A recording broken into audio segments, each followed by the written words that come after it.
7, managing the manager. This is from the book, Best in Class. There is a quote, failing to plan is planning to fail. There are 75 lessons that I'm going to share with you. And the first is, one of the keys to managing the manager is selecting the right property management company. Second, be sure that I take my time when selecting a property management company. Third, I always have to remember I can make or break my investment.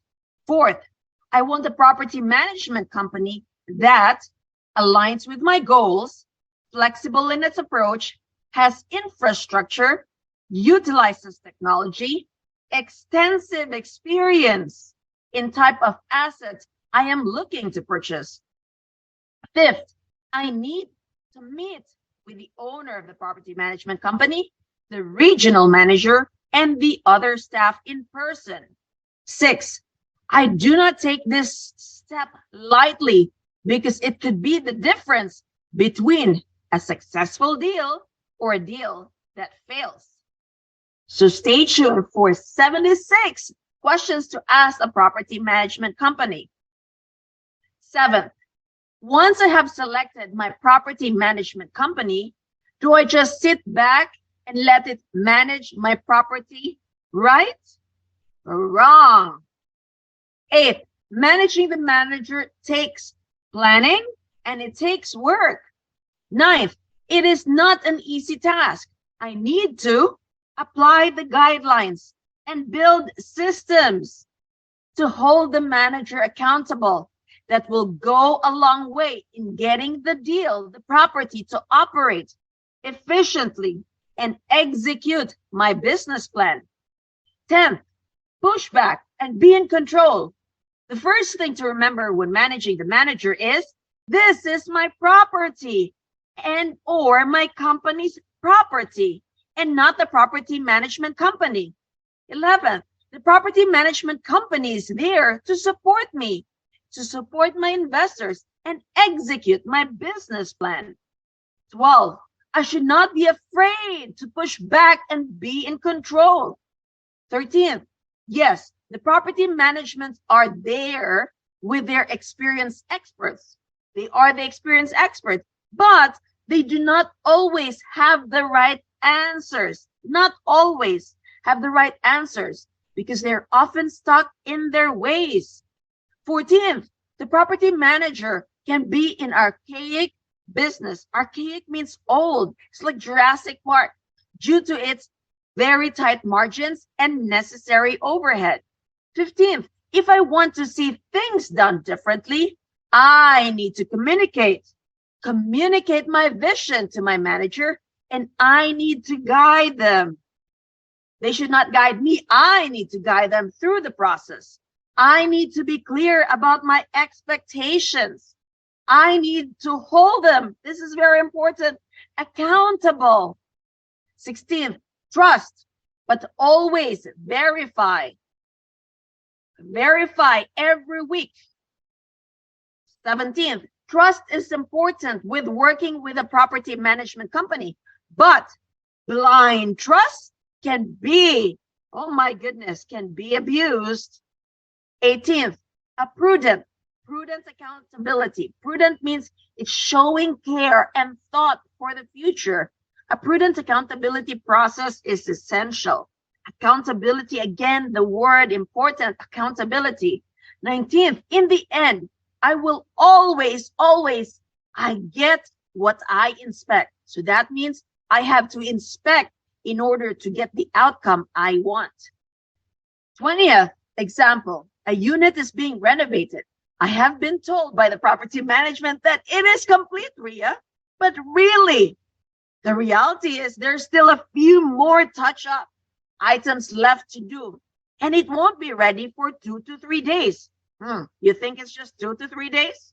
But in that 2 to 3 days process, the weekend hits. So they actually do not complete the unit until the following week. And now you thought that it was 2 or 3 days. Now 5 days after They told me it was complete, could even be longer. So to the property management company, yeah, this is not a big deal. A couple of days, 2 days, which turned into 7 days. Oh my God, that's not in my case. But for the operator or the asset manager, just like me, who's trying to identify bottlenecks and monitor how long each part of the process is taking, it could result in me looking into or being concerned about the wrong thing. The wrong thing. I may think it's taking them too long to lease when in reality, it's not the leasing, it's the rehab. The rehab just took longer than what I was told. The job of an asset manager is identifying the bottlenecks and finding solutions to those bottlenecks.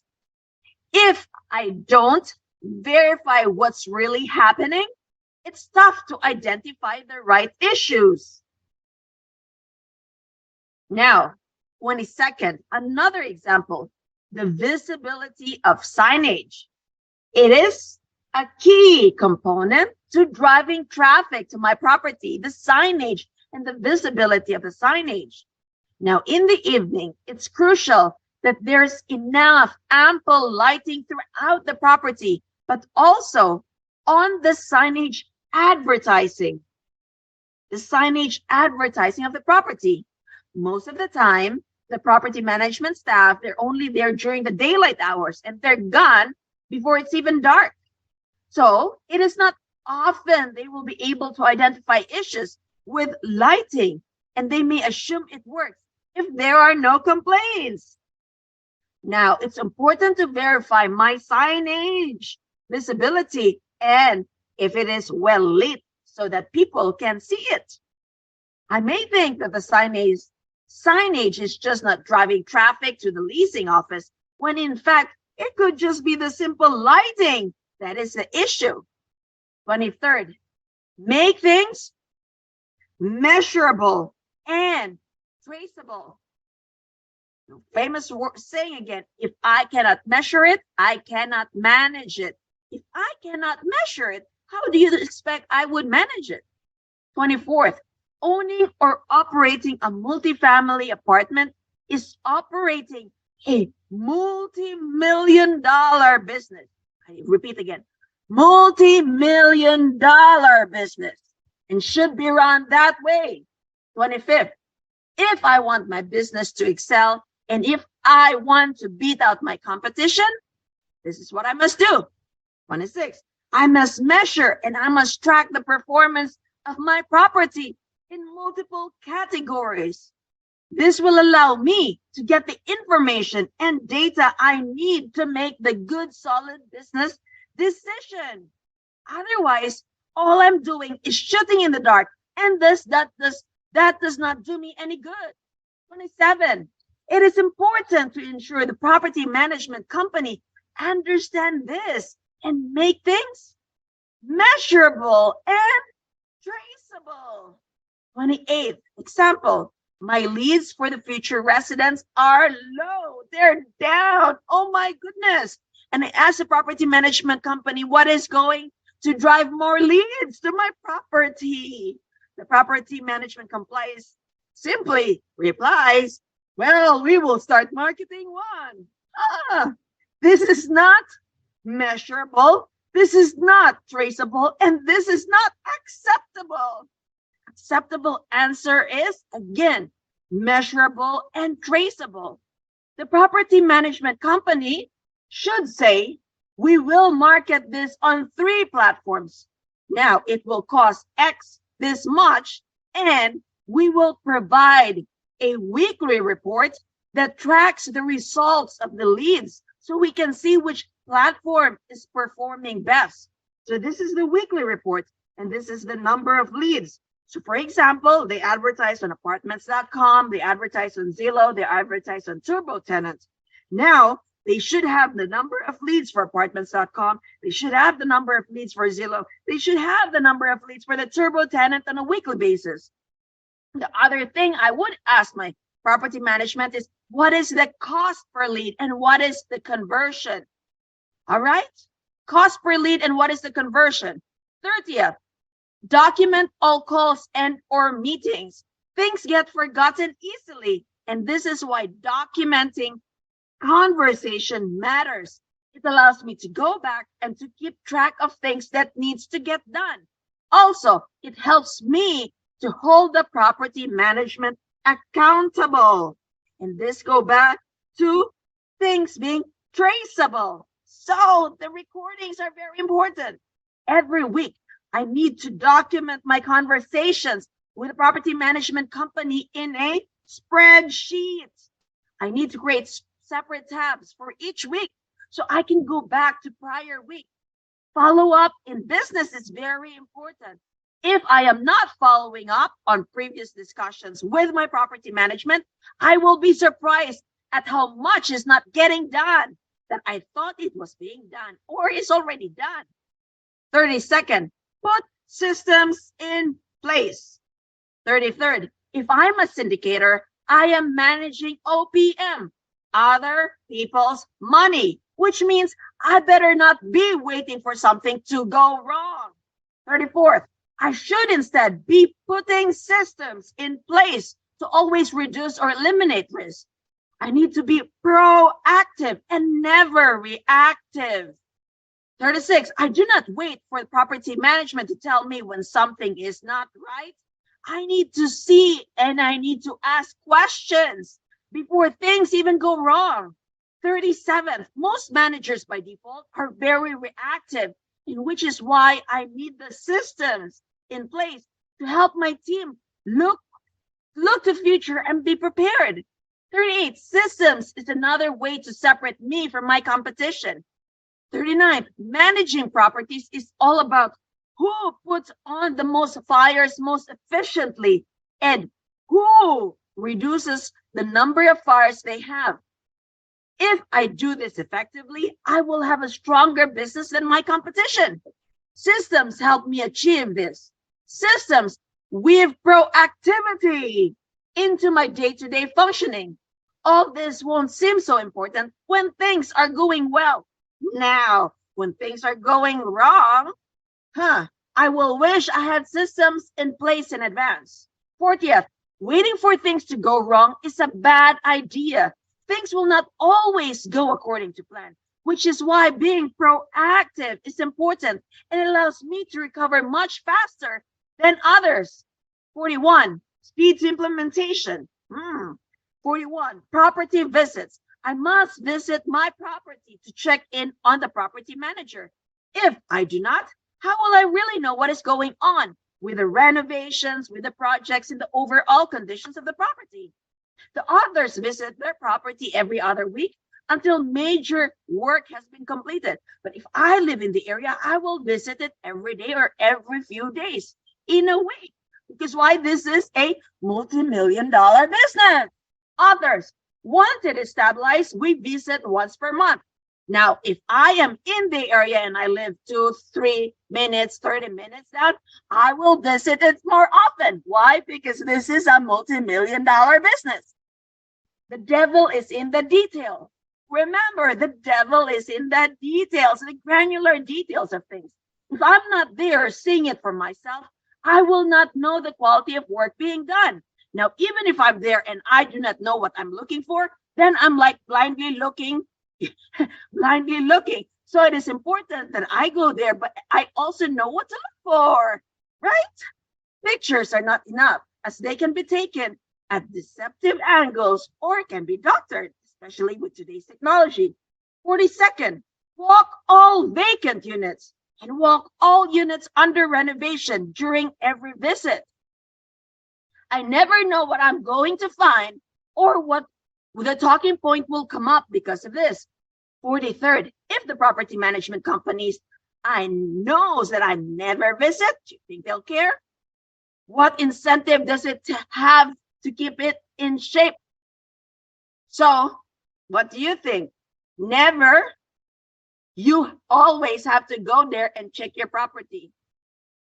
44th, trust trust us when we say, trust the authors when they say, if I do not hold the property management company accountable, things will start to slip. And I agree 100%. 45, in addition to my planned visits, I need to show up at the property unplanned, unannounced as well. If my property management company knows when I'm coming, woo, the property will look its best for my visit.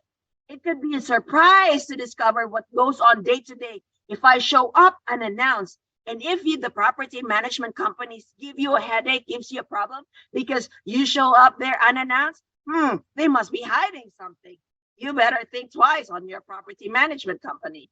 48, the goal of this exercise is to understand how the property looks, feels, and operates for my residents, my beloved residents, when they are on the property. 49, for things to look out, these are it. What is the level of cleanliness and overall curb appeal of the property? Were reports about project underway or completed accurately? How do the renovation look? Do they look great to you? Or do they look not at par? Are things out of place? Which means washer is there, dryer is there. What is the staff doing upon my arrival? Are they looking on the phone? Are they texting? Oy, ay, ay. 50, drive by the property at night to check for, do the gates work properly? Is it loud outside?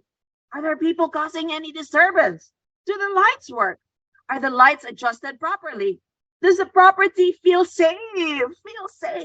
Are there lights left on that should not be left on? Oh my goodness, especially this is true when you have contractors working in your property doing renovation.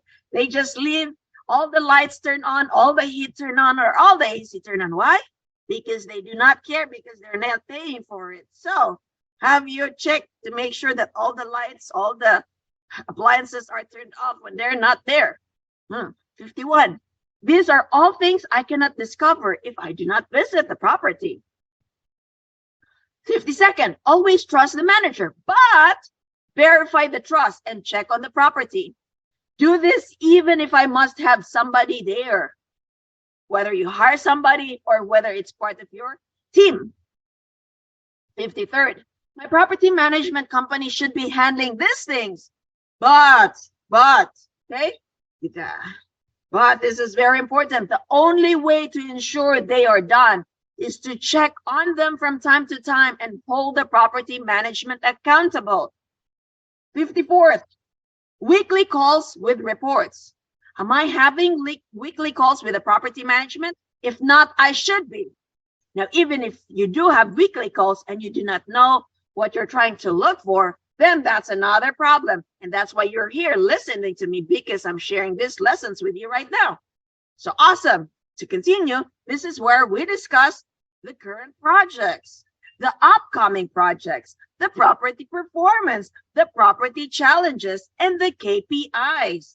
Okay, we need to include this in the weekly team report, in the weekly calls with the PM. Current projects, upcoming projects, property performance, property challenges, and KPIs. The author suggests weekly calls because there's so much can change week over week and things can slip through. Once slip through the cracks very quickly, and once my property is stabilized, then I can decide whether weekly is too much. Remember, what I manage gets done. And remember, this is a multi-million-dollar business. 56, what reports am I receiving during weekly calls? There should be a weekly comparison of budget, updated rent roll, updated project list, interior renovation update, snapshot of vacant units, renovated units.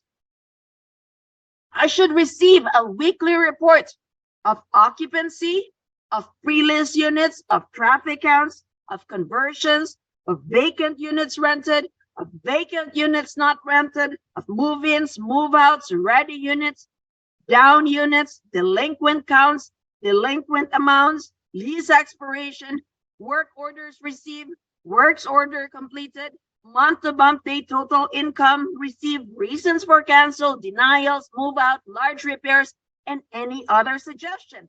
It should be receiving a lot of information from my property management in order to track the performance of my property.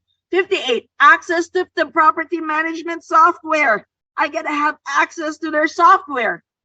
Their software could be RealPage, Yardi, or Restman.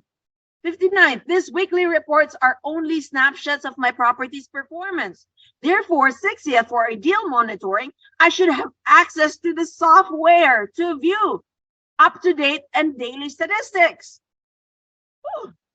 This allows me to look at the statistics mentioned in weekly reports in more detail, and it will help me deep dive into the information on the potential residents, on the lead sources, on work status of the residents, and lead pipelines.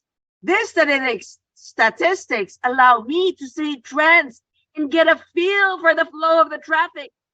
Looking at a weekly report is great, but looking at it daily, I can identify more opportunities. Monthly reporting, how detailed are the monthly reporting? Am I only looking at income statement? Summary income statement is just a summary of the monthly income and expenses. If this is all I am looking at or getting from the property management, I'm not digging deep enough. And quite possibly, I have hired the wrong property management company. Author reports are usually, they're 200 pages long and include each payment, proof of payment from the property management company. Remember, this is a business and I should treat it as a business. I need to monitor every dollar that goes in, goes out of the business, and not be content with just a summary. 62. The index of the financial monthly report includes balance sheet, cash flow, budget comparison, 12-month actual budget, 12-month statement, general ledger, payment register, resident activity, property status report, security deposit activity, rent roll with lease charges, lease expirations, age receivables report, payables aging report, deposit summary, trail balance in Excel, current and year to date. Whew, that was quite a lot. And that's why there's 200 plus pages. 63, yearly budgets. Do I give the property management my yearly budget in advance? Or do I have them create their own? Authors property have two budgets. One, a pro forma for their investment summary. Second, the property management company's budget. So the authors have the property management company creates its own budget first and then adjust it based on their first run through. The authors experience that the property management's budget are much more aggressive. Now, if I show my hand too early, the property management may lower their expectations. So let them tell me what the property management thinks the budget should be first. 64th, if I give the property management a lower budget, then they will lower their expectations and they will work to that budget. 65, it is important to be on the same page with the property management as far as the business plan goes. But that does not mean that they have to see all my cards. Don't show all your cards. 66, people tend to play it down to the level of their competition or expectations. Now, and I want my property management company working for me at its highest level. So authors would prefer to have their budget be a stretch goal to reach for. 67, secret shopper. The secret shopper reports. The author secret shop or audit their community monthly, and they do it in two ways. First, someone calls into the property, ring, ring, ring, and speak with the staff or leave a message. Things that they look for when they mystery shop their own property. Did they answer? If they did not answer, how long did it take the property management to answer? To call back, were they friendly, inviting, and professional? Did they sell the benefits of the community? Did they ask for the close? Such as a scheduled visit, or ask to fill out an application. Second, send the property an online inquiry. So you have to create your own email. It is important to send these emails from a new email every month. Imagine how many emails, new emails you'll have, a lot. And change the message so it is not easy to identify. If the property management knows that it is you, they are more likely to be on top of it. The goal here is to know how the prospective residents are communicated with and treated, and this will help me work with the property management team to improve its process. 68. Here are items I should be looking for in the online shopper report. Did the leasing agent acknowledge and thank you for my inquiry? Did they answer any questions I asked? Did the email seem to be copied and with these links to the pictures, to the videos, the floor plans of the property and nearby schools and attractions? How long did it take for the leasing agent to follow up? Did it take them 2 days to follow up? Oh, no. Did they ask for a close? Hey, do you want to schedule a visit? Or do you want to fill out an application? That's a close. 69. The first impression is everything. By doing these simple checks and audits, I can separate myself from my competition very quickly. Always think about how I can best treat my prospective tenants and how I can add value to them even before they sign a lease. 70th, be sure I recognize and celebrate with my property management on their wins. Hip, hip, hooray! Good job, property management. They're working their tails off for me and my investors, and I need to celebrate with them along the way. 71st, turnover is my biggest expense, whether it's a resident or an employee. 72nd, treat my team with respect and as equal partners. I will have much better results in getting them to work with me on many of these items. 73rd, even when my property performs ahead of plan for a given month or better than expected, this does not mean they are not opportunities to improve. I should always drill down, peel back the onion a layer further, and be proactive even when things are seemingly going well. 74th, it is much more difficult to solve problems when things are not going according to plan. This is when people are stressed out. This is when people make emotional decisions. This is when they force the issue. 75, if I implement a plan to improve when things are going well, then it is much easier to achieve. Remember, always be closing, always be improving. And what I tell you guys, always be learning. So stay tuned for more lessons learned.